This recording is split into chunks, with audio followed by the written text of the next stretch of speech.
ஹல்லேலூயா. ஆண்டவருடைய மகிமை நம்மத்தில் இறங்கி வந்திருக்கிறது. தேவனுடைய அக்கினி நம்மத்தில் இறங்கி வந்திருக்கிறது. ஹல்லேலூயா. ஆலயம் முழுவதும் பார்த்துக் கொண்டிருக்கிற ஒரு மகிமை கூடி இருக்கிறது. ஹல்லேலூயா. Thank you Jesus. நன்றி. Thank you Lord. Thank you Jesus. நன்றி நன்றி. கர்த்தருடைய மகிமை இறங்க ஆரம்பிக்கிறது. அவருடைய அக்கினி இறங்க ஆரம்பிக்கிறது. மகிமை இறங்க ஆரம்பிக்கிறது. கொட்டுகளை ஒழிக்கக்கூடிய வல்லமை இறங்க ஆரம்பிக்கிறது. சிங்கத்தை மாந்திரியத்தை ஒழிக்கக்கூடிய அக்கினி இறங்க ஆரம்பிக்கிறது. நன்றி நன்றி ஆண்டவரே. இறங்கட்டும் வந்திருக்கிற ஒவ்வொரு மேலையும் தேவ அக்கினி இறங்கட்டும். தேவ அக்கினி இறங்குவதாக. தேவ வல்லமை இறங்குவதாக. ஹல்லேலூயா. கர்த்தருக்கு உற்சாகமாக இருக்கிறேன். கொஞ்ச நேரம் தான், அதிக நேரம் கிடையாது. ஹல்லேலூயா. Thank you. இன்றைக்கு நாம் கர்த்தருடைய பாதுகாப்பின் அபிஷேகத்தை குறித்து உங்களோடு கூட பேசப்போகிறேன். கர்த்தருடைய ஒரு பாதுகாப்பின் அபிஷேகம் ஆண்டவருடைய பிள்ளைகளுக்கு தேவன் கொடுக்கிற ஒரு விசேஷமான ஒரு அபிஷேகம். அவருடைய ப்ரொடெக்ஷன், மிகப்பெரிய ஒரு பாதுகாப்பு தேவன் கொடுப்பார். ஹல்லேலூயா. ஏசாயா தீர்க்கதரிசன புஸ்தகம் 52வது அதிகாரம் 12வது வசனத்தை நாம் வாசிப்போம். அவர்களை பரிசுத்த ஜனம் என்றும். ஏசாயா 52வது அதிகாரம்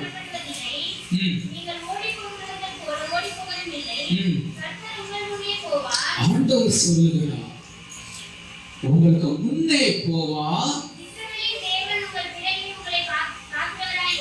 ஆமென். ஹல்லேலூயா. கைகளை உயர்த்தி thank you Jesus. தேவனாகிய கர்த்தர் உங்களுக்கு முன்னே போவார். இஸ்ரவேலின் தேவன் உங்க பின்னாடி இருந்து உங்களை கர்த்தர் பாதுகாப்பார். தேவனுடைய அக்கினி அது. ஹல்லேலூயா. உங்களுக்கு முன்னாடி கர்த்தர் செல்வார், உங்களுக்கு பின்னாடி கர்த்தருடைய அக்கினி உங்களை பாதுகாக்கும். ஆமென். ஹல்லேலூயா.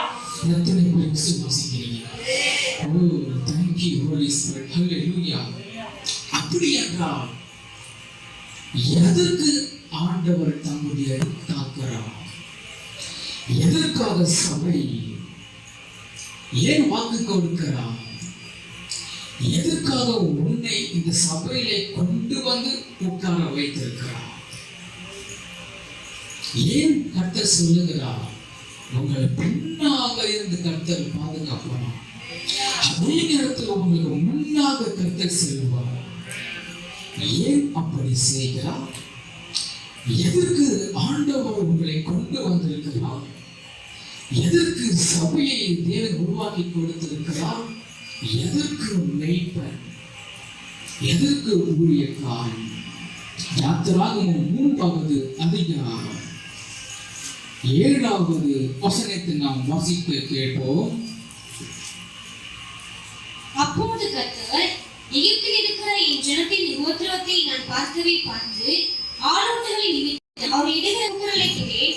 அவர்கள் படுகிற வேதனையை அறிந்திருக்கிறேன். ஆண்டவர் சொல்லுகிறார், அப்பொழுது கர்த்தர், எகிப்தில் இருக்கிற என் ஜனத்தின் உபத்திரவத்தை நான் பார்க்கவே பார்த்து ஆலோசனை நிமித்தம் அவர்கள் இடுகிற கூக்குரலை கேட்டேன். ஆமென். வாசிப்போம். அவர்கள் படுகிற வேதனையை அறிந்திருக்கிறேன். ஹல்லேலூயா. நல்ல கவனிங்க. நம்முடைய அடிமைத்தனம், உங்களுடைய உபத்திரவங்கள் எல்லாவற்றையும் தேவன் அறிந்திருக்கிறார். நீ விட்ட கண்ணீர், இரவெல்லாம் வடித்த கண்ணீர், Thank you Jesus. பட்ட அவமானங்கள், பட்ட பாடுகள், சொந்த குடும்பத்திலேயே பட்ட அவமானங்கள், சொந்த குடும்பத்திலேயே பட்ட வேதனைகள், கூக்குரல், எல்லாவற்றையும் தேவன் அறிந்திருக்கிறார். அதை தேவன் ஒருபொழுதும் மறக்கவில்லை. நீ அடிமைத்தனத்தில் இருந்தாய், நீ விக்கிரக வழிபாட்டில் இருந்தால், பிள்ளை சூழ்நிலையிலும் உபத்திரவத்திலே பிசாசின் பிடியிலே நீ இருந்து கொண்டிருந்தாய், தேவனுக்கு கூக்குரலிட்டாய், என் தேவன் பரலோகத்தில் இருந்து உன்னை கண்ணோக்கி பார்த்தார். வாசிப்போம் 8வது வசனம் முதல். அவர்களை எகிப்தியரின் கைக்கு விடுதலையாக்கவும். ஆண்டவர் சொல்லுகிறார், உங்களை பிசாசினுடைய அடிமைத்தனத்தில் விடுதலையாக்க. எகிப்தில் சொன்னா, எகிப்தில் முழுவதும் பிசாசின் கிரியைகள், விக்கிரகங்கள், உலகத்தின் உள்ள அத்தனை பாவங்கள் அங்கே இருந்தது. அத்தனை சாபங்கள், விக்கிரக வழிபாடுகள், அடிமைத்தனத்தில் இருக்கிற ஒரு எகிப்து. வாசிப்போம். அவர்களை எகிப்தியரின் கைக்கு விடுதலையாக்கவும், அவர்களை அந்த தேசத்திலிருந்து நீக்கி, கானானியரும், ஏத்தியரும், எமோரியரும், பெரிசியரும், ஏவியரும், எபியோசியரும் இருக்கிற இடமாகிய பாலும் தேனும் ஓடுகிற நலமும் விசாலமுமான தேசத்தில் கொண்டு போய் சேர்க்கவும் இறங்கினேன். ஆமென். கரங்களை உயர்த்தி thank you Jesus. உன்னை அடிமைத்தனத்திலிருந்து, பிசாசின் பிடியிலிருந்து, உலகத்திலிருந்து உன்னை பிடித்து எடுத்து கொண்டு வந்து உன்னை உருவாக்கி உன்னை எங்க கொண்டு போறான்? அப்படி என்றால் அதுக்கு இன்னொரு பெயர் உண்டு. அதுக்கு பெயர் பரலோகம். ஆமென். ஹல்லேலூயா. அதுக்கு பெயர் பரலோகம். புதிய ஏற்பாட்டில் அதுக்கு ஒரு பெயர் இருந்தது, கானான் தேசம். புதிய ஏற்பாட்டில் அதுக்கு பெயர் பரலோகம். அங்கு உன் கொண்டு செல்லத்தான் அடிமைத்தனத்திலிருந்து என் கர்த்தர் உன்னை பிடித்து எடுத்து கொண்டு வர விசாலமான ஒரு இடம், சமாதானமுள்ள ஒரு இடம் உன்னை கொண்டு போக என் தேவன் உன்னை அடிமைத்தனத்தை ஒரு பிடித்து எடுத்து கொண்டு வருகிறார். அல்லேலூயா. வாசிப்போம். இப்பொழுதும் இஸ்ரவேல் புத்திரரின் கூக்குரலின் சந்ததியிலே வந்து எட்டினது. நல்ல கவனிங்க. அநேக நேரங்களில நான் இவ்வளவுலாம் செபிக்கிறேனே, நான் இரவெல்லாம் அழுகிறேனே, என் ஜெபம் தேவ சமூகத்துக்கு வராதா? நான் விட்ட கண்ணீர் தேவனுக்கு தெரியாதா? அப்படி அல்ல. நீ சிந்துகிற ஒவ்வொரு சொட்டு கண்ணீரும், ஒவ்வொரு அவமானங்களும், ஒவ்வொரு உபத்திரவமும் அவர் சமூகத்திலே இருந்திருக்கிறது. மனதை மாட்டாதீங்க, அவர் ஒருபோதும் தள்ள மாட்டா. நீ ஆண்டவரே கூட்டிட்டியா, என் கருத்து அங்கிருந்து ஒரு கண்டுபிடிப்பான். ஆமென். ஹல்லேலூயா. அன்புள்ள தெய்வம் அவர். வாசிப்போம். இப்பொழுதும் இஸ்ரவேல் புத்திரரின் கூக்குரல் என் சன்னதியில் வந்து எட்டினது. தேவனுடைய சந்நிதியில் வந்து எட்டுகிறது அவருடைய கூக்குரல், உங்களுடைய கண்ணீர், உன் ஜெபம், அழுகை. வாசிப்போம். எகிப்தியர் அவர்களை ஒடுக்குகிற ஒடுக்குதலையும் கண்டேன். நீ இஸ்ரவேல் புத்திரராகி என் ஜனத்தை எகிப்திலிருந்து அழைத்து வரும்படி உன்னை பார்வோன் இடத்திற்கு அனுப்புவேன் வா என்றார். அப்படிப்பட்ட இஸ்ரவேல் மக்களை எகிப்திலிருந்து வெளியில கொண்டு வரும்படி ஒருவனை அனுப்புகிறார். யார் அவர்? ஒரே ஒரு மனிதனை கர்த்தர் அனுப்புகிறார். நல்ல கவனிங்க. ஒரே ஒரு ஊழியக்காரன், ஒரே ஒரு ஊழியக்காரன். Thank you Jesus. அன்றைக்கு இருந்ததும் அதே மோசே தான், இன்றைக்கு இருப்பது அதே மோசே தான் வந்திருக்கு. புரியுது? புரிஞ்சவங்க மாத்திரம் கருங்க. ஹல்லேலூயா. அதே மாதிரி தான் இந்த மோசையை கொண்டு ஆண்டவர் உங்களை உலகத்தில் இருந்து, அடிமைத்தனத்தில் இருந்து, பிசாசின் பிடியில் இருந்து தேவன் உங்களை விடுதலையாக்கி அந்த பரலோகத்துக்கு கொண்டு செல்லும்படி உங்களால் தேவன் உங்களுக்கு ஒரு ஊழியக்காரனை கர்த்தர் வைத்திருக்கிறார். Thank you Jesus. உன்னை வெளியே கொண்டு வந்துட்டார். பிசாசின் பிடியில் இருந்து, அடிமைத்தனத்திலிருந்து உன்னை வெளியே கொண்டு வந்துட்டார். உன்னைத்தான் ஆண்டவர் சொல்லுகிறார். 4வது அதிகாரம் 22வது வசனத்தை நாம் வாசிப்போம். அப்பொழுது நீ பார்வோனுடைய சொல்ல வேண்டியது என்னவென்றால், இஸ்ரவேல் என்னுடைய குமாரன், என் சிரேஷ்ட புத்திரன். உன்னைத்தான் கர்த்தர் சொல்லுகிறார். நீ என்னுடைய குமாரன், என்னுடைய சிரேஷ்ட புத்திரன். அர்த்தம் தெரியுமா? சொல்லுங்க பார்க்கலாம். என்னுடைய செல்ல பிள்ளைன்னு அர்த்தம். பிரியமான பிள்ளை, செல்ல பிள்ளை என்ற அர்த்தம். உன்னை தான் கர்த்தர் சொல்லுகிறார். அடிமைத்தனத்திலிருந்து உன்னை பிரித்து எடுத்து வெளியில கொண்டு வந்ததுக்கு அப்புறம் நீ ஆண்டவருடைய செல்ல பிள்ளை என்று கர்த்தர் சொல்லுகிறார். வழி தெரியாம இருந்தோம், எங்க போவோம் என்ன செய்வோம் வழி தெரியாம இருந்தோம்.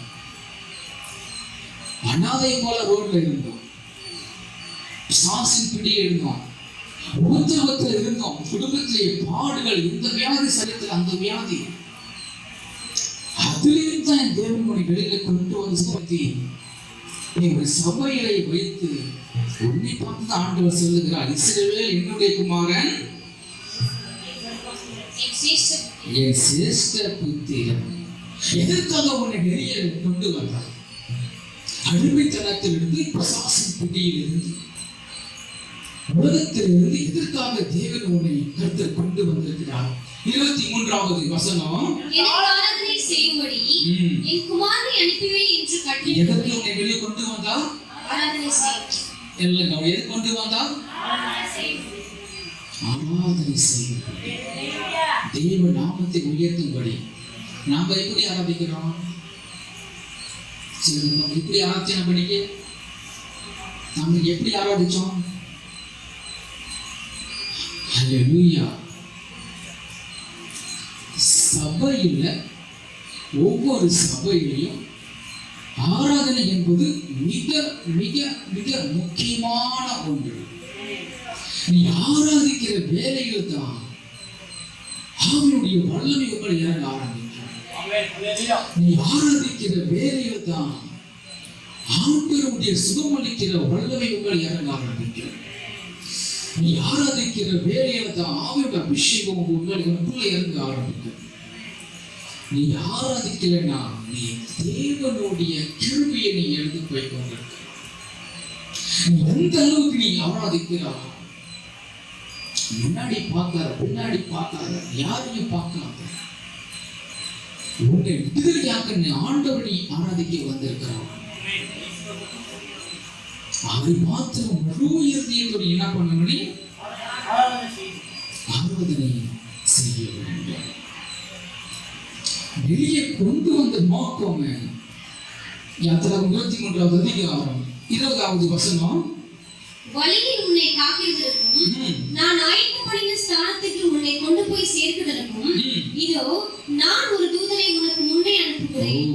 ஆண்டவருடைய பிள்ளைகளுக்கு சொல்லுகிறார், உன்னை இங்கேயே விட்டுற மாட்டேன். என்ன கவனிக்க, உன்னை அற்ப ஆசை விட்டுற மாட்டேன். இந்த உலகத்திலே நீ மறைச்சிடக்கூடாது, அற்ப ஆசையில போயிடக்கூடாது. ஆயத்த பண்ணின இடம் பரலோகம். அது வரைக்கும் என் தேவன் உன்னை கொண்டு செல்வார். ஹல்லேலூயா. உன்னோடு கூட அவர் என்ன செய்வாராம்? நான் ஒரு தூதனை உனக்கு முன்னே அனுப்புகிறேன். நம்முடைய பிள்ளைகளுக்கு கர்த்தர் தேவதூதனை அனுப்பியிருக்கிறாராம். எப்படி பாதுகாப்பார்? யாத்திராகமம் 13வது அதிகாரம் 21, 22 வாசிப்போம். அவர்கள் இரவும் பகலும் வழி நடக்க கூடும்படிக்கு கர்த்தர் பகலில் அவர்களை வழி நடத்த மேக ஸ்தம்பத்திலும் இரவில் அவர்களுக்கு வெளிச்சம் காட்ட அக்கினி ஸ்தம்பத்திலும் அவர்களுக்கு முன் சென்றார். அக்கினி ஸ்தம்பம், மேக ஸ்தம்பம் உங்களோடு கூட வரும். ஹல்லேலூயா. நீ ஆண்டவருடைய அபிஷேகத்தை நீ பெற்றிருக்கிறாயா? நீ ஆண்டவருடைய வல்லமையை பெற்றிருக்கிறாயா? நீ எங்க போனாலும், எந்த இடத்துக்கு போனாலும் அவருடைய மகிமை உன்னோடு கூட வருவதை you can feel it. உணர்ந்து கொண்டே இருக்க முடியும். என்னோடு கூட ஆண்டவர் வருகிறார், என்னோடு கூட ஆண்டவர் இருக்கிறார், இந்த அறையில இருக்கிறார். எங்க நீ ஜெபிக்கிற அந்த அறை முழுவதும் மகிமை இறங்க ஆரம்பிக்கும். உன்னால் உணர முடியும். அந்த தெய்வ பிரசனத்தை, தெய்வ மகிமையினால் உணர முடியும். அந்த மேக சம்பவம், அக்கினி சம்பவம் வீடு முழுவதும் இறங்கி இருக்க ஆரம்பிக்கும். ஹல்லேலூயா. அந்த அனுபவத்துக்குள் நீ வர வேண்டும். நான் ரட்சிக்கப்பட்டுட்டேன், பரலோகத்துக்கு போயிடுவேனா? நேரம். யார் ஆண்டவருடைய பிள்ளைகள்? தேவனுடைய பிள்ளைகள். ரோமரின் புஸ்தகம் 8வது அதிகாரம் 14வது வசனத்தை நாம் வாசிப்போம். Thank you, Jesus. மேலும் எவர்கள் தேவனுடைய ஆவியினால் நடத்தப்படுகிறார்களோ அவர்கள் தேவனுடைய புத்திரராய் இருக்கிறார்கள். அருமையான வசனம், ஆச்சரியமான வசனம். இன்னொரு முறை வாசிக்க பார்க்கலாம். மேலும் எவர்கள் தேவனுடைய ஆவியினால் நடத்தப்படுகிறார்களோ எவர்கள் தேவனுடைய ஆவியால் வழிநடத்தப்படுகிறார்களோ அவர்கள் தேவனுடைய புத்திரராய் இருக்கிறார்கள். அவர்கள்தான் தேவனுடைய புத்திரர்கள். நீ தேவனுடைய பிள்ளைனா, நீ ரட்சிக்கப்பட்ட உண்மைனா, அவருடைய ஆவியினால் என்ன பண்ணணும்? வழிநடத்தப்படணும். அந்த அனுபவம் உனக்கு உண்டா? தேவனுடைய ஆவியினாலே நீ வழிநடத்தப்படுகிற ஒரு அனுபவம். அந்த அனுபவம் உனக்கு இருந்தாக்கா எல்லா இடத்துக்கும் போக முடியும். வீடு கூட எல்லா இடத்துக்கும் போயிட முடியும். எல்லா இடத்துக்கும் ஊழியத்துக்கு போயிட முடியும். அவன் சொல்லுவா, இந்த இடத்துக்கு போ, போகாத. அதை நினைச்சு நான் போகும்பொழுது அவன் கூட வரமாட்டான். அந்த பிரச்சனை கூட வரா, அந்த மகிமை கூட வரா. நீ எந்த அளவுக்கு நீ தேவனுடைய ஆவியினாலே நீ வழிநடத்தப்படுது ஆரம்பிக்கிறாயோ, உன்னை சொல்லிக் கொடுத்து உன்னை பரலோகத்துக்கு கொண்டு போயிடுவான். அந்த அனுபவம் நமக்குள்ள இருக்கிறதா? யார் தேவனுடைய புத்திரர், யார் தேவனுடைய பிள்ளைகள்? அவருடைய ஆவியினாலே வழிநடத்தப்படுகிறவர்கள். ஒவ்வொரு நாளும் ஜெபிக்கணும், ஆண்டவரே நீர் என்னை வழி நடத்தும். அப்படி ஆவியினால என்னை வழி நடத்திட்டோம், செம்மையான வழியில வழி நடத்தும். எனக்கு சொல்லித்தரும் ஆண்டவரே. என் குடும்பத்துக்கு பிரச்சனைகள் உண்டு, கணவன் மனைவிக்கு பிரச்சனைகள் உண்டு. என்ன பேசணும், எப்படி பேசணும் சொல்லித்தரும் ஆண்டவரே. இதே ஏதாவது ஒண்ணு பேசிட்டு வாக்குவாதம் பண்ணிட்டு அடி வாங்கிட்டு தான் இருக்கணும். என்ன பேசணும்? ஆண்டவரை குடும்பத்துக்கு இஷ்டம் வேண்டும். என்ன பேசணும், எப்படி பேசணும், உன் குடும்பத்தில் உன் பிள்ளைகளிடத்துல எப்படி பேசணும், குடும்பத்தை எப்படி நடத்தணும், அதுக்கு கூட என்ன வேணும்? ஞானம் வேண்டும். ஞானம் இல்லாம குடும்பத்தை நடத்தவே முடியாது. ஒவ்வொரு நாளும் குடும்ப இருதயத்தை உடைக்கிற சம்பவங்கள் நடக்கும். அதெல்லாம் சகித்துக் கொள்ள வேண்டுமானால் விசேஷத்தை கிருபை, விசேஷத்தை அபிஷேகத்தை வேண்டும். நல்ல கவலை, ஒவ்வொரு குடும்ப ஸ்திரீகளும் ஆண்டவரே குடும்பத்தை சகித்துக் கொள்ளக்கூடிய அபிஷேகத்தை கேளுங்க. கேட்டுக்கோ. இல்லைன்னா அவன் குடும்பத்தை நடத்த முடியாது. ரட்சிக்கப்பட்டிருக்கலாம், அபிஷேகம் பண்ணப்பட்டிருக்கலாம். ஆனா உன் குடும்பத்தை நடத்துன்னு சொன்னா நீ மட்டும் உன் குடும்பத்தை ரட்சிக்கப்பட்டிருப்ப, உன் கணவனோ மனைவியோ பிள்ளைகள் ரட்சிக்கப்பட்டிருக்க மாட்டான். அவர்கள் மத்தியில் இருக்க வேண்டும் என்று சொன்னால் மிகப்பெரிய கிருபை வேண்டும். உன்னையே அவமானப்படுத்துவான். உன் ஆவிக்குரிய லைஃப் ஒருத்தரால் புரிஞ்சிக்க முடியாது. உன் கணவனாலும் சரி, உன் மனைவியாலும் சரி, உன் பிள்ளைகள் கூட ஆவிக்குரிய வாழ்க்கையை புரிஞ்சிக்க முடியாது. அல்லேலூயா. அதனால ஒவ்வொரு ஸ்திரீகளும் அதிகாலை எழுப்பி ஆண்டவரே இந்த குடும்பத்தில் உள்ள உபத்திரவங்க எல்லாத்தையும் சகித்துக் கொள்ளக்கூடிய ஒரு அபிஷேகத்தை காண்பிக்கிறார். உன் முகத்திலேயே துப்பினாலும் உன் முகம் மகிமையாக இருக்கும். மூஞ்ச தூக்கி வச்சுக்க மாட்டேன். சந்தோஷம் பொங்கி வரும். அந்த மகிமை உனக்குள்ள வெளிப்பட்டு கொண்டு இருக்கும். அல்லேலூயா. எப்ப பார்த்தாலும் மூஞ்சி அப்படியே தூக்கி வச்சுட்டு அப்படியே மூஞ்சி பார்த்தாலே ஐயோ. சில பேருடைய ஹஸ்பண்ட் கணவர் வீட்டுக்கு போனாலே அப்படி எங்கேயோ போற மாதிரி ஞாபகம் வரும். ஐயோ வீட்டுக்கு போறோமா அப்படி பயங்கரமா இருக்கும். எதுக்கு அலற? வீட்டுக்கு போனாலேயே உன் குடும்பம் பரலோகத்துக்கு முன்மாதிரியா இருக்கணும். அங்க எப்படி சமாதானம் சந்தோஷம் இருக்கிறதோ அதே மாதிரி உன் குடும்பத்தில் இருக்க வேண்டும். ஒவ்வொரு நாள் சந்தோஷம், பிள்ளைகளை பார்க்கும்போது சந்தோஷம், உன் மனைவியை பார்க்கும்போது சந்தோஷம், ஒரு குட்டி பரலோகம் அதெல்லாம் இருக்க வேண்டும். நம்ம குடும்பத்துல, உன் குடும்பத்துல தெய்வ பிரசன்ஸ் இருக்க வேண்டும். தெய்வ மகிமை உன் குடும்பத்தில் இருக்க வேண்டும். அது இருக்க வேண்டுமானால் நீ முதலாவது அதை பெற்று இருக்க வேண்டும். தேவ கிருபையை, தேவ அக்கினியை நீ பெற்றிருக்க வேண்டும். அல்லேலூயா. 22வது வசனம் யாத்திராகமம் 23. எங்க விட்டீங்க? யாத்திராக 13வது அதிகாரம் 21-22. வழிநடக்கும் கூடும்படிக்கு கர்த்தர் பகலில் அவரை வழிநடத்து மேகஸ்தம்பத்தினாலும் இரவில் அவர்களுக்கு வெளிச்சம் காட்ட அக்கினி ஸ்தம்பத்தினாலும் அவர்களுக்கு முன் சென்றார். பகலிலே மேகஸ்தம்பமும் இரவிலே அக்கினி ஸ்தம்பமும் ஜனங்கள் இடத்திலிருந்து விலகி போகும். ஒருபோதும் விலகாது. நல்ல கவனிங்க. எப்போ வேணாலும் பிசாசு உங்களை உலகத்துக்குள் இழுப்பான், பின்ன வாங்கி இழுப்பான். அதே விக்கிரக வழிபாடு, அதே லைஃப் அங்க இழுப்பான். அதுக்குதான் ஆண்டவர் முன்னும் பின்னும் தம்முடைய அக்கினியை அனுப்புகிறார். ஆண்டவருடைய பிள்ளைகளுக்கு முதல் பாதுகாப்பு கர்த்தர் கொடுக்கிறார். முதல் கிருபை, முதல் ஆசீர்வாதம் அவருடைய பாதுகாப்பு. கர்த்தருடைய பாதுகாப்பு இல்லைன்னா வெளியே போயிட்டு வீட்டுக்கு வர முடியாது உயிரோடு. ஆக்சிடென்ட்ல காலி பண்ணி போடுவான். அவனுக்கு தெரியாம எனக்கு தெரியும் ஒரு ஆக்சிடென்ட், விபத்து. ஆண்டவர் மட்டும் இல்லைன்னா மறுபடியும் வீட்டுக்கு வர முடியாது. அதுதான் ஆண்டவர் சொல்றார், இன்னும் பின்னும் அக்கினியை போட்டு பாதுகாத்துக் கொண்டிருக்கிறார். எப்ப வேணாலும் பிசாசு பின்தொடர்ந்து வருவான், விடமாட்டான். until your death, சாகிற வரைக்கும் உனக்கு போராட்டங்கள் உண்டு.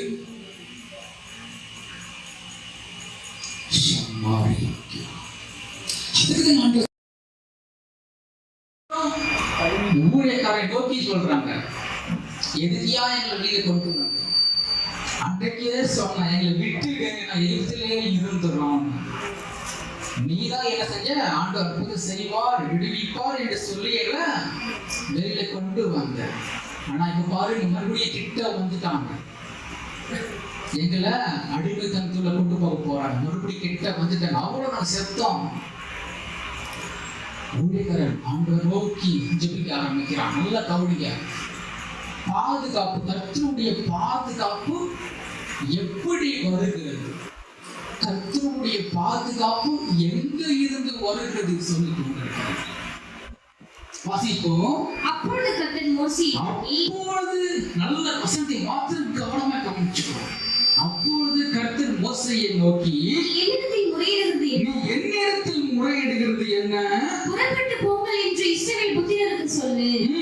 நீ உன் கோலை போகி உன் கையை சமுத்திரத்தின் மேல் நீட்டி சமுத்திரத்தை பிளந்து விடு. Thank you Jesus. சமுத்திரத்தை பிளந்து விடு. அப்பொழுது இஸ்ரவேல் புத்திரர் சமுத்திரத்தின் நடுவாக வெட்டாந்தரையில் நடந்து போவார்கள். எங்க இருந்து அற்புதம் வந்தது? ஆறுகிட்ட இருந்து வந்தது. நல்ல சத்தத்தை உயர்த்தி எங்கிருந்து யார்கிட்ட வந்தது? கர்த்தருடைய பாதுகாப்பு. சபைக்கு கர்த்தருடைய பாதுகாப்பு ஊழியக்காரன் மூலமாகத்தான் உண்டாகும். அங்க இருந்து டைரக்டா வராது. அற்புதங்கள் செய்கிறார், ஆண்டவர் விடுவிக்கிறார், அவரை எதுவும் செய்யல. ஊழியக்காரன் மூலமாக தேவன் செய்து கொண்டிருக்கிறார். கர்த்தருடைய பாதுகாரங்களை உயர்த்து. Thank you Jesus. ஊழியக்காரன் மூலமாக தேவன் கர்த்தருடைய பாதுகாப்பு கொடுத்து கொண்டிருக்கிறார். ஹalleluya. ஒருபோது சபையும் சரி ஊழியக்காரன் சரி அலட்சியமாக எண்ணி விடார். ஊழியக்காரன் மூலமாகத்தான் கர்த்தருடைய பாதுகாப்பு உனக்கு உண்டாகும். Thank you Jesus. ஹalleluya. தாவீது சொல்லுவான் ஒரு முறை, 1 சாமுவேலின் புத்தகம் 17வது அதிகாரம் 34-35 வாசிப்போம். 1 சாமுவேல் 17வது அதிகாரம் 34-35. தாவீது சவுலை பார்த்து உன்னுடைய அடியான் என் தகப்பனுடைய ஆடுகளை மேய்த்துக் கொண்டிருக்கிற போது ஒரு விசை ஒரு சிங்கமும் ஒரு விசை ஒரு கரடியும் வந்து மந்தையில் இருக்கிற ஒரு ஆட்டை பிடித்து பிடித்துக் கொண்டது. ம். நான் அதை தொடர்ந்து போய் ம். அதை அடித்து அதை அதன் வாய்க்கு தப்புவித்தேன். ஓ, ஆடுகளுக்காக தன் ஜீவனையும் கொடுத்தார். யார்? ஊழியக்காரர். ஆண்டவர் இறங்கி வந்து செய்யல. ஹல்லேலூயா. டைரக்டா செய்யல. ஊழியக்காரர் மூலமாக தன்னுடைய ஆடுகளுக்கு பாதுகாப்பு கொடுக்கிறார். ஒருபொழுதும் மறந்து விடவே கூடாது. ஹல்லேலூயா. யாத்திராகமம் 14வது அதிகாரம் 13வது வசனத்தை நாம் வாசிப்போம். யோனத்தான் யாத்திராகமம் 14வது அதிகாரம் 13வது வசனம். அப்பொழுது மோசே ஜனங்களை நோக்கி பயப்படாதீர்கள், நீங்கள் நின்று கொண்டு இன்றைக்கு கர்த்தர் உங்களுக்கு செய்யும் ரட்சிப்பை பாருங்கள். இன்றைக்கு நீங்கள் காண்கிற எகிப்தியரை இனி என்றைக்கும் காண்பீர்கள். என்றைக்கும் காண முடியாது. அதோட லாஸ்ட், அதோட எங்க முடிஞ்சு போச்சு. தேவன் சமுத்திரத்தை பிளந்து விட்டுட்டார். சமுத்திரத்தை ஒழுங்கை வெட்டான் தாயாய் கர்த்தர் கொண்டு போகிறார். Thank you, Jesus. 19வது வசனம் முதல். அப்பொழுது இஸ்ரவேலின் சேனைக்கு முன்பாக நடந்த தேவதூதனானவர் விலகி அவர்களுக்கு பின்னாக நடந்தார். அவர்களுக்கு முன் இருந்த மேகஸ்தம்பம் விலகி அவர்கள் பின்னே சென்றது. முன்னும் பின்னும் கர்த்தருடைய பாதுகாப்பு உண்டாயிருக்கிறது. ஹல்லேலூயா. இப்படிப்பட்ட ஒரு பாதுகாப்பு கர்த்தருடைய பிள்ளைகளுக்கு வேண்டும். முன்னும் பின்னும் கர்த்தருடைய மகிமை மூடி மறைத்து பாதுகாத்துக் கொள்ளும். இந்த தேவ அக்கினி மூடி மறைத்து பாதுகாத்துக் கொள்ளும். ஹல்லேலூயா. வாசிப்போம். அது எகிப்தியரின் சேனையும் இஸ்ரவேலின் சேனையும் ராம் முழுவதும் ஒன்றோடு ஒன்று சேராதபடி அவர்கள் நடுவே வந்தது. எகிப்தியருக்கு அது மேகமும் அந்தகாரமுமாய் இருந்தது. இஸ்ரவேலருக்கோ அது இரவை வெளிச்சமாக்கிற்று. Thank you. எவ்வளவு பெரிய கிருபை, எவ்வளவு பெரிய கிருபை கர்த்தர் தம்முடைய பிள்ளைகளை பாதுகாக்கிறார். ஹல்லேலூயா. விசுவாசி எங்க போற எங்க வர பார்த்துக்கிட்டே இருப்பான். வாலிப பிள்ளைகள் எல்லா இடத்துலையும் சுத்தாதீங்க. எல்லா இடத்துலையும் நீ சுத்திட்டியா பிசாசு வலை போட்டுருவான். பிசாசு வலை போட்டுடுவான். வாசிப்போம். மோசே தன் கையை சமுத்திரத்தின் மேல் நீட்டினான். அப்பொழுது கர்த்தர் ராம் முழுவதும் பலத்த கீழ்காற்றினால் சமுத்திரம் ஒதுங்கும்படி செய்து அதை வறண்டு போக பண்ணினார். ஜலம் பிரிந்து போயிற்று. அந்த வல்லமை எங்கிருந்து வந்தது? எங்கிருந்து வந்தது? மோசேயுடைய கரத்திலிருந்து வந்தது. அந்த விடுதலை, இந்த அற்புதம் எங்கிருந்து வந்தது? மோசேயுடைய ஊழியக்காரர் கரத்திலிருந்து கட்டி செய்து கொண்டிருக்கிறார். ஊழியக்காரர் கரத்திலிருந்து வல்லமை புறப்பட்டு போகிறது. மக்களுக்கு விடுவிக்க ஒரு பாதுகாப்பு உண்டாக. Thank you, Jesus. 23வது வசனம் வாசிப்போம். அப்பொழுது எகிப்தியர் அவர்களை தொடர்ந்து அவர்களுடைய சகல குதிரைகளோடும் ரதங்களோடும் குதிரை வீரரோடும் அவர்கள் பிறகாய சமுத்திரத்தின் நடுவே பிரவேசித்தார்கள்.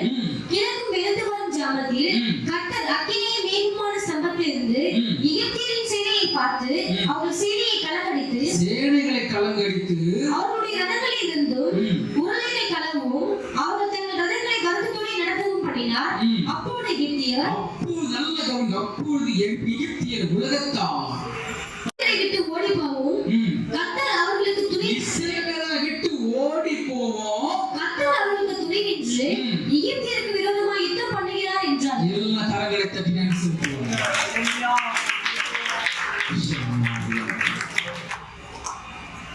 உலகத்தார் சொல்லுவாங்க. உலகத்தார் சொல்லுவாங்க ஆண்டவர் உங்களோடு கூட இருக்கிறார். எல்லாவற்றையும் உனக்கு விரோதமா எல்லாம் பண்ணி பார்த்துருவாங்க. மந்திரம் பண்றது, புலிசிங்க பண்றது, எதிர்த்து எல்லாவற்றையும் பண்ணி பார்த்துருவாங்க. ஒன்னும் செயல்படா. அவங்க சொல்லுவாங்க கர்த்தர் உங்களோடு கூட இருக்கிறார். ஹல்லேலூயா. உங்களுக்காக யுத்தம் பண்ணி கொண்டு இருக்கிறார். Thank you, Jesus. கர்த்தர் உங்களுக்காக யுத்தம் பண்ணுவார். பயப்படாத. உனக்கு விரோதமாய் குடும்பத்திலும் சரி யார் இருந்தாலும் சரி தேவன் விட மாட்டார். யுத்தம் பண்ணுவார். சோர்ந்து போகாது. எத்தனை வருஷமா ஜெபம் பண்ணி பார்த்தா ஒன்னும் மாற்றம் இல்லை குடும்பத்தை நினைக்காத. என் கர்த்தர் பார்த்து கொண்டு இருக்கிறார். அந்த நேரம் வந்து விட்டது. அல்லேலூயா. அவர்கள் மனம் திரும்புவார்கள் என்று கர்த்தர் பொறுமையோடு கூட இருந்தார். அவங்க இனி மன திரும்புற மாதிரி தெரியல. ஆகவே கர்த்தர் உனக்காக யுத்தம் பண்ண இறங்கி வந்திருக்கிறார். Thank you, Jesus. கர்த்தர் மோசேயை நோக்கி, ஜனம் எகிப்தியர் மேலும் அவர்கள் ரதங்கள் மேலும் அவருடைய குதிரை வீரர்கள் மேலும் திரும்பும்படிக்கு உன் கையை சமுத்திரத்தின் மேல் நீட்டு என்றார். எல்லாம் ஊழியக்காரனை குற்றம் கட்ட செய்து கொண்டிருக்கிறார். கர்த்தருடைய மிகப்பெரிய கர்த்தருடைய பாதுகாப்பு ஊழியக்காரன் மூலமாகத்தான் உண்டாகுகிறது. ஊழியக்காரன் மூலமாகத்தான் சபைகளுக்கு உண்டாகிறது. அல்லேலூயா. வாசிப்போம். அப்பொழுது மோசே தன் கையை சமுத்திரத்தின் மேல் நீட்டினான். விடியற் காலத்தில் சமுத்திரம் பலமாய் திரும்பி வந்தது. எகிப்தியர்களுக்கு எதிராக ஓடும்போது கர்த்தர் அவர்களை கடலின் நடுவே கவிழ்த்து போட்டார். எல்லாவற்றையும் கர்த்தர் முழுகடித்தார், கவிழ்த்து போட்டார். வாசிப்போம். ஜனம் திரும்பி வந்து ரதங்களையும் குதிரை வீரரையும் அவர்கள் பின்னாக சமுத்திரத்தில் பிரவேசித்திருந்த பார்வோனுடைய ராணுவம் அனைத்தையும் மூடிக்கொண்டது. அவர்களை ஒருவனாகிலும் தப்பவில்லை. எல்லா சத்துருகளும் கர்த்தர் முறியடித்தார். யுத்தம் பண்ணினார். கர்த்தர் உங்களுக்காக யுத்தம் பண்ணுவாரா? ஆமென் சொல்லுங்க. அல்லேலூயா. யுத்தம் பண்ணின கர்த்தர் இன்றைக்கும் தம்முடைய பிள்ளைகளுக்காக யுத்தம் பண்ணுவார். அந்த கர்த்தர் இறங்கி வந்திருக்கிறார். அல்லேலூயா. வாசிப்போம். இஸ்ரவேல் புத்திரரோ சமுத்திரத்தின் நடுவாக வெட்டாந்தரையின் வழியாய் நடந்து போனார்கள். அவர்கள் வலதுபுறத்திலும் அவர்கள் இடதுபுறத்திலும் ஜலம் அவர்களுக்கு மதிலாக நின்றது. அப்படிப்பட்ட அற்புதத்தை ஆண்டவர் செய்கிறார். சமுத்திரத்தையே பிளந்துட்டாங்க. எப்படி இருந்திருக்கும் திங்க் பண்ணி பாருங்க. சமுத்திரம் ரெண்டு பக்கம் நிற்குது. இந்த பக்கம் குவியலாங்க. வெட்டாந்தரையில ஜனங்க போயிட்டு இருக்கிறாங்க. எப்படிப்பட்ட ஆண்டவர் அற்புதம் செய்திருக்கிறார். அல்லேலூயா. சோர்ந்து போகாதீங்க. யாத்திராகமம் 17வது அதிகாரம் 8வது வசனம் முதல். அமலேக்கியர் வந்து ரெவிதீமிலே இஸ்ரவேலோடு யுத்தம் பண்ணினார்கள். அப்பொழுது மோசே யோசுவாவை நோக்கி, நீ நமக்காக மனிதரை தெரிந்து கொண்டு புறப்பட்டு அவனோடு யுத்தம் பண்ணு. நாளைக்கு நான் மலையூசில் தேவனுடைய கோலை என் கையில் பிடித்துக் கொண்டு நிற்பேன் என்றான். 10 லட்சம் மக்களுக்காக ஒரே ஒரு தனிப்பட்ட மனுஷன் மேலே ஏறி போறான். உங்களுக்காக நான் ஜெபிக்கிறேன். 2 கையை உயர்த்தி நான் ஜெபம் பண்ணி கொண்டிருக்கிறேன். நீ போய் யுத்தம் பண்ணுங்க. அல்லேலூயா. உங்களுக்காக மன்றாடி ஜெபிக்கிறவன் உங்களுடைய மேய்ப்பன் மாத்திரம். எத்தனை பேருக்கு புரியுது? Thank you Jesus. வாசிப்போம். யோசுவா தனக்கு மோசே சொன்னபடியே செய்து அமலேக்கியரோடு யுத்தம் பண்ணினான். மோசேயும் ஆரோனும் ஊர் என்பவனும் மலையுச்சியில் ஏறினார்கள். மோசே தன் கையை ஏறெடுத்திருக்கையில் இஸ்ரவேலர் மேற்கொண்டார்கள். அவன் தன் கையை தாழ விடுகையில் அமலேக்கு மேற்கொண்டான். மோசேயின் கைகள் அசைந்து போயிற்று. அப்பொழுது அவர்கள் ஒரு கல்லை கொண்டு வந்து அவன் கீழே வைத்தார்கள். அதில் மேல் உட்கார்ந்தான். ஆரோனும் ஊரும் ஒருவன் ஒரு பக்கத்திலும் ஒருவன் ஒரு மறுபக்கத்திலும் இருந்து அவன் கைகளை தாங்கினார்கள். இவ்விதமாய் அவன் கைகள் சூரியன் அஸ்தமிக்கும் வரைக்கும் ஒரே நிலையா இருந்தது. நாள் முழுவதும் தேவ சமூகத்தில் இருப்பது யாரு? உங்களுக்காக தேவனுடைய ஊழியக்காரன் மாத்திரம். அல்லேலூயா. உங்களுடைய ஊழியக்காரன் உங்களுடைய மெய்ப்பன் மாத்திரமே உங்களுக்காக தேவ சமூகத்தில் ஜெபம் கொண்டிருக்கிறார். வேற யாருமே கேட்கலாம். கர்த்தருடைய பாதுகாப்பு கர்த்தர் கொடுக்கிறார். அந்த தேவன் கொடுத்த பாதுகாப்பு விலகும். எப்பொழுது விலகும்? கர்த்தர் கொடுக்கிற பாதுகாப்பு எப்பொழுது விலகும்? எப்படி விலகும்? சங்கீத புஸ்தகம் 106வது சங்கீதம் 16 முதல். பாளையத்தில் அவர்கள் மோசையின் மேலும் கர்த்தருடைய பரிசுத்தவானாகிய ஆரோனின் மேலும் பொறாமை கொண்டார்கள். அவர்கள் மேல ஊழியக்காரன் மேல குற்றம் குறை பேச ஆரம்பிச்சிட்டாங்க. பொறாமை. என்னாச்சு? வாசிப்போம். பூமி பிளந்து தாத்தானை விழுங்கி அபிராமின் கூட்டத்தை மூடி போட்டது. அவர்கள் கூட்டத்தில் அக்கினி பற்றி இருந்தது. அக்கினி ஜுவாலை துன்மார்க்கரை எரித்து போட்டது. எங்க போச்சு பாதுகாப்பு? அக்கினி சம்பத்தை ஆண்டவர் கொண்டு வந்தாரு. அக்கினி சம்பம் முன்னும் பின்னும் அல்லவாயின் தேவன் கொண்டு வந்தாரு. எவ்வளவு பெரிய கர்த்தருடைய பாதுகாப்பு இருந்தது. ஆனா இன்றைக்கு அந்த பாதுகாப்பு எங்க போச்சு? அந்த ஆண்டவர் கொடுத்த பாதுகாப்பு என்ன ஆச்சு? விலகி விட்டது. ஏன் விலகுச்சு? சொல்லுங்களேன், ஏன் விலகுச்சு? ஊழியக்காரன் விரோதமாய் நீ பேசும்பொழுது கர்த்தருடைய பாதுகாப்பு உன்னை விட்டு விலக ஆரம்பிக்கும். ஊழியக்காரன் நீ டெஸ்ட் பண்ணிட்டியா? அங்கிருந்துதான் உனக்கு வரும் அடி.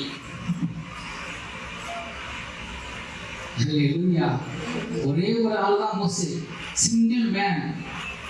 ஆனா அவன் பின்னாடி அவனோடு கூட கர்த்தர் இருந்து கொண்டிருக்கிறான். கரங்களை தட்டி வருவான். ஒரே ஒரு தனிப்பட்ட மனுஷன் தான். என் நாகமம் 16வது அதிகாரம். சீக்கிரம் டைம்ல நான் முடிக்க போறேன். Thank you Jesus. என் நாகமம் 16வது அதிகாரம் 1வது வசனம் முதல். லேவிக்கு பிறந்த கோகாத்தின் குமாரனாகிய இத்சையாவின் மகன் கேராகு என்பவன் ரூபன் வம்சத்தில் உள்ள இலியாபின் குமாரனாகிய தாத்தானையும் அபிராமையும் பேலித்தின் குமாரனாகிய ஓனையும் கூட்டிக் கொண்டு இஸ்ரவேல் புத்திரரில் சமீப தலைவர்களும் சங்கத்துக்கு அழைக்கப்பட்டவர்களும் பிரபலமானவருமாகிய 250 பேர்களோடு கூட மோசேக்கு முன்பாக எழும்பி. நல்ல கவனிங்க, 250 பேர் அவங்களாவே ஆலயத்துக்குள்ள ஒரு டீம் உருவாக்கிட்டாங்க. சபையில அவங்களுக்குன்னு ஒரு கூட்டத்தை உருவாக்கிட்டாங்க. ஊழியக்காரனுக்கு விரோதமாக எழும்பி மோசேக்கும் ஆரோனுக்கும் விரோதமாக கூட்டம் கூடி ஊழியக்காரனுக்கு விரோதமாக கூட்டம் கூடி அவர்களை நோக்கி நீங்கள் வீழ்ச்சி போகிறீர்கள். சபையோடு எல்லாரும் பரிசுத்தமானவர்கள். ஐயா, நாமும் பரிசுத்தவான்கள் தான்யா. கர்த்தர் அவர்கள் நடுவில் இருக்கிறாரே, ஆண்டவர் இருக்கிறாரு. இப்படி இருக்க கர்த்தருடைய சபைக்கு மேலாக உங்களை ஏன் உயர்த்துகிறீர்கள் என்றார்கள். நீங்க மட்டும் தான் பரிசுத்தவான், நாங்களும் பரிசுத்தவான்கள் தான். எங்களோட கர்த்தர் பேசுவாரு. கவனிங்க, ஊழியக்காரனுக்கு விரோதமா ஒரு டீம் சேர்க்குது. 31வது வசனம் முதல். அவர் இந்த வார்த்தைகளை எல்லாம் சொல்லி முடித்த உடனே அவர் நின்றிருந்த நிலம் பிளந்தது. பூமி தன் வாயை திறந்து அவர்களையும் அவர் வீடுகளையும் கேராருக்குரிய எல்லா மனிதரையும் அவர்களுக்கு உண்டான சகல பொருட்களையும் இறங்கி போட்டது. என்னாச்சு? இருந்த இடம் அப்படியே ஓப்பன் ஆச்சு. நாங்களும் பரிசுத்தவான்களாயா? எங்க கொஞ்சம் பரிசுத்தம், எங்க கொஞ்சம் நீதி. ஊழியக்காரனுக்கு விரோதமாய் கையை நீட்டி பேசும்பொழுது கர்த்தருடைய பாதுகாப்பு விலக ஆரம்பிக்கும். எத்தனை பேர் புரியுது? அவங்களாவே ஒரு டீம் சேர்த்துட்டாங்க. நாங்களும் பரிசுத்தவான்களாயா? ஆண்டவர் எப்படி பேசுவார்? அப்ப ஆண்டவர் சொல்லுவாரு, நான் உன்னோட முகமுகமாய் பேசுறேன், நான் உங்ககிட்ட பேசுறேன்னா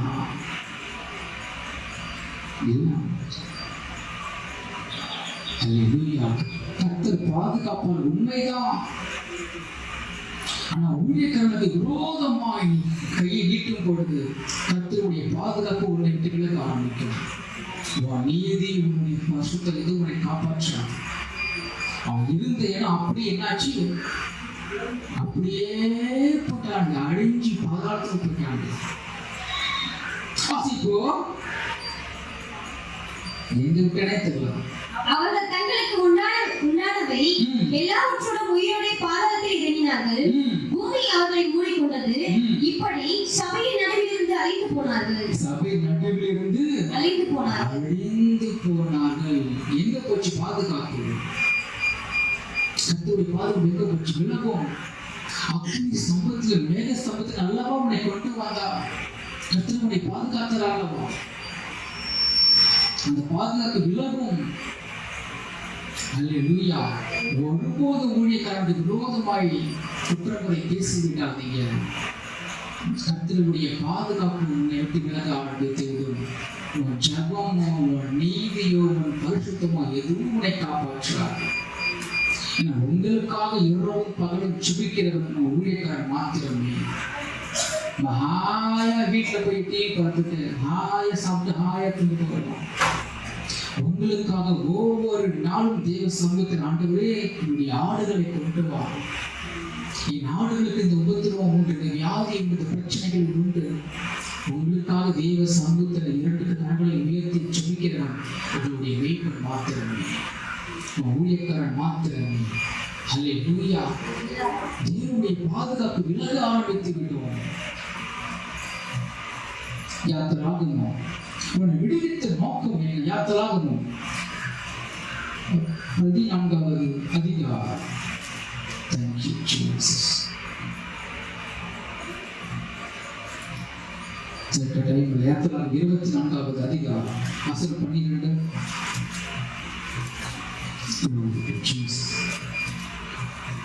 யாத்திராகமம் 24. அப்பொழுது கர்த்தர் மோசேயை நோக்கி, நீ மலையின் மேல் இடத்திற்கு ஏறி வந்து அங்கே இரு. நான் உனக்கு கற்பனைகளையும் நீ அவர்களுக்கு உபதேசிப்பதற்கு நான் எழுதின நியாய பிரமாணத்தையும் கற்பனைகளையும் கொடுப்பேன் என்றார். அவன்தான் ஊழியக்காரன். ஈஸியா என்னமோ வந்து பேசிட்டு போயிடலாம். அப்படி அல்ல. ஒவ்வொரு வாரமும் தேவ சமூகத்துல ஆண்டவரே உடைய பிள்ளை நாளைக்கு வருவாங்களே, என்ன வார்த்தை கொடுக்கலாம்? உங்க பிள்ளை இந்த உபத்திரவத்தின் பிரச்சனை வருவாங்க, என்ன வார்த்தை கொடுக்கலாம்? உங்களுக்காக தேவ சமூகத்தில் ஜெபிக்கிற நம்ம ஊழியக்காரர் மாத்திரமே ஆண்டவருடைய வார்த்தை அங்கிருந்து பெற்றுக்கொண்டு வரும். அல்லேலூயா. அப்படிப்பட்ட ஊழியக்காரனுக்கு விரோதமாக என்ன பண்ணக்கூடாது? சத்தங்களே என்ன பண்ணக்கூடாது? சொல்லுங்க, சொல்லுங்க. குறை சொல்லக்கூடாது, முறுமுறுக்க கூடாது, குற்றக்குறை பேசிவிடக் கூடாது. அல்லேலூயா. ஆண்டவருடைய பாதுகாப்பு விலக ஆரம்பித்து விடும். அல்லேலூயா. இன்றைக்கு தேவன் உங்களை அக்கினி வேலி போட்டு பாதுகாக்க போகிறார். இன்றைக்கு உன் குடும்பத்தை கர்த்தர் அக்கினி வேலி போட்டு பாதுகாக்க போகிறார். உன் பிள்ளைகளை கர்த்தர் பாதுகாக்க போகிறார். அல்லேலூயா. உனக்கு விரோதமா என்ன சூனியங்கள் என்ன மாந்திரிகமா இருந்தாலும் சரி, அத்தனையும் இன்றைக்கு இறந்து போய்விடும். அல்லேலூயா. உனக்கு விரோதமாய் யார் எழுந்தாலும் சரி, அத்தனை பேர் மேலேயும் தேவ அக்கினி இறங்க போகிறது. அல்லேலூயா. நீ செய்ய வேண்டியதா உன்னை விடுதான். ஆண்டவரே என் குற்றக்குறைகளை மன்னியும். நான் பேசிட்டேன். என் கணவனை எதிர்த்து, என் மனைவியை எதிர்த்து, என் பிள்ளைகளை எதிர்த்து, ஊழியக்காரனை எதிர்த்து குற்றக்குறை பேசிட்டேன், கெட்ட வார்த்தை பேசிட்டேன், வாக்குவாதம் பண்ணிட்டேன், சண்டை போட்டுட்டேன். ஒரே ஒரு விஷயம் கிருபையாயிருக்கும். ஒரே ஒரு விஷயத்துல கிருபையாயிருக்கும். என்னை எப்படியெல்லாம் என்னை பாதுகாத்து வந்தீர். அடிமைத்தனத்திலிருந்து விக்கிர வழிபாட்டில் இருந்து கர்த்தர் என்னை விடுவித்துக் கொண்டு வந்தீர். அந்த மேக சம்பவம் அக்னி சம்பவம் இன்னொரு கூட வரட்டும். ஒருபோது என்னை விட்டு விலகக்கூடாது. நான் உங்களுக்கு கீழ்ப்படுகிறேன் என்று சொல்லி ஜெபிக்க ஆரம்பிக்கிறேன். அல்லேலூயா. இன்றைக்கு விசேஷத்தில் ஒரு மகிமை உங்கள் இறங்க போகிறது. விசேஷத்தில் ஒரு அக்கினி உங்கள் இறங்க போகிறது. அல்லேலூயா. ஆயத்தமாக இருக்கிறாயா? அப்படியே முழங்கால் படியிடுவோம். தேவ சமூகத்தில் அப்படியே முழங்கால் படியிடுவோமா? முழங்கால் படியிடுவோமா? முழங்கால் படியிடுவோமா?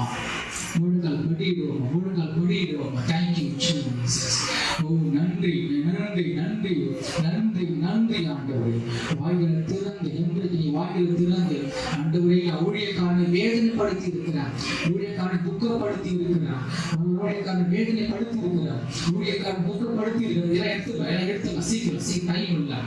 இதனுடைய வலுக்கு இறங்கப்போ ஆரம்பிக்கிறது.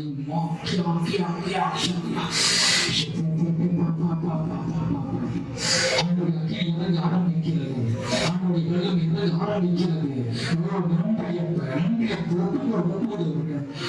வாய்களை திறந்து அறிக்கை செய். வாய்களை திறந்து உங்களை ஜெபிக்காவிட்டால் ஏதோ ஒரு சாப கட்டுப்படி இருந்து கொண்டிருக்கிறாய். நீ வாய்களை திறந்து அறிக்கை செய்யும் பொழுது நீ கர்த்தருடைய விடுவிப்பார். கர்த்தருடைய வல்லமை உண்மையில இறங்கும். கர்த்தருடைய மகிமை உண்மையில இறங்க ஆரம்பிக்கும். ஆண்டவரே குற்றங்களை பேசிக்கிறேன். என்னை மன்னியும் ஊழியர்களுக்கு விரோதமாக மேற்படு விரோதமாக நன்றி எழுப்புடைய மன்னியும் ஆண்டவரே. அக்கி இறங்க ஆரம்பிக்கிறது. மன்னியும் என் குடும்பத்தை விடுவியும். என் மகளை விடுவியும்.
வல்லமையின் ஆவியானவர், வல்லமையின் ஆவியானவர் எனக்குள் வந்துவிட்ட காரணத்தினால் கொள்ளாத சாத்தானை ஒரு சொல்லாலே விரட்டிவிட்டேன்.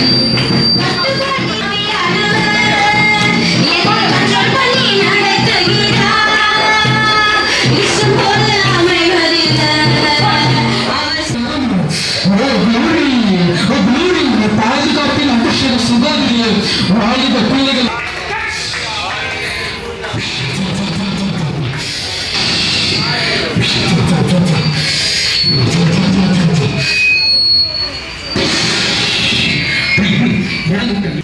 எரியட்டும், எரியட்டும். இயேசுவின் நாமத்தில் இப்ப எரியட்டும். எரிகிறார், எரிகிறார்.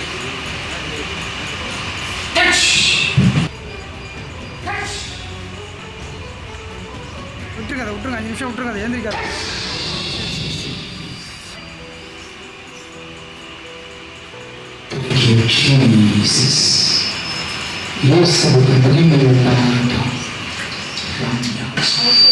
எங்க இருக்கு வரீங்க? இங்க எப்படி வந்த? சொல்லி வந்தீங்களா? வரீங்களா? ஆண்டவர் மகிமை உண்டாகும். அல்லேலூயா. என்னாச்சு தெரியுமா? தெரியாது. எதுவும் ஞாபகம் இல்லை. தெரியாது. இயேசுவுக்கு மகிமை உண்டாகட்டும். ஹல்லேலூயா. பாருங்க. Thank you Jesus. உங்க லைஃபை கெடுக்கும்படி, வாழ்க்கையை கெடுக்கும்படி கொள்ளாதவரா? ஹல்லேலூயா. எனக்கு ஒன்று ஞாபகம் இல்லை. உங்களுக்கு பேச மாட்டீங்களா? முழு குடும்பத்துக்குமே மிகப்பெரிய சாபத்தின் ஒரு ஆவி, ஹல்லேலூயா, வசூலித்தின் ஒரு ஆவி முழு குடும்பத்தையும் நாசப்படுத்திடுவாங்க. பயன்படுத்தப்பட்டது. ஹல்லேலூயா. மிகப்பெரிய சர்வத்தின் போராட்டத்தின் ஆவி இன்னைக்கு தேவனுடைய அக்கினி விடுதலை கொடுத்திருக்கிறது.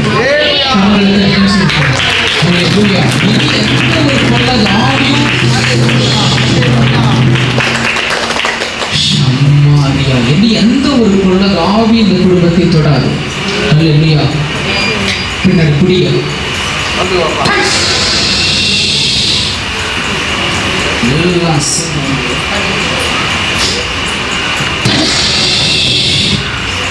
உனக்கு தெரியுமா மகிமை அவ்வளோ விட்டுருங்க. பேர் என்ன? அற்புதராஜ். அற்புதராஜ்க்கு என் கர்த்தர் அற்புதங்களை செய்திருக்கிறார். சொல்லு, இங்க என்னாச்சு சொல்லு.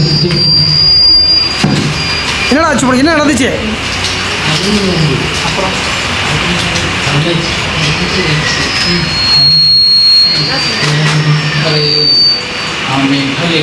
வாங்கிங்க அப்படியே சைடில் என்ன பிடிச்சிக்கிறேன் பிடிக்கிறேன்.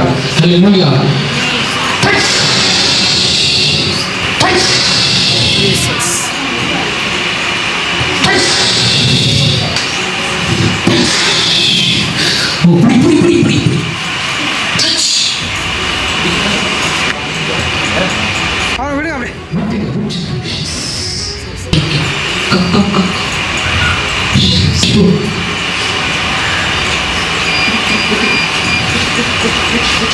சீக்கிரம் வாங்க. டைம் சீக்கிரம்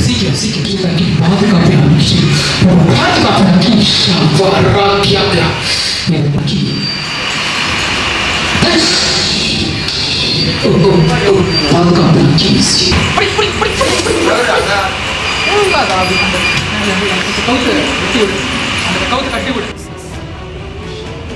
அக்கா பிடிச்சி ஜெபரேக்கா பிடிச்சிங்க பாப்பா.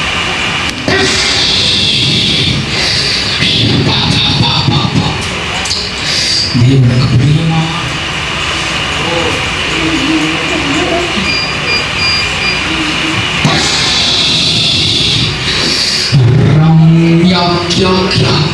விசேஷத்தோட அக்கினிவன் தலையில்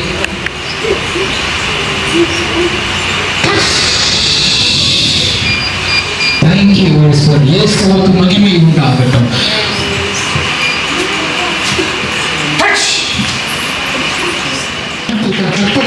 செய்திருக்கிறார். என் ஆண்டவர் இந்த ஜனங்களை கற்றுக் கொடுத்திருக்கிறார். கற்றுக் விடுவித்திருக்கிறார். கற்று அபிஷேகத்தை கொடுத்திருக்கிறார்.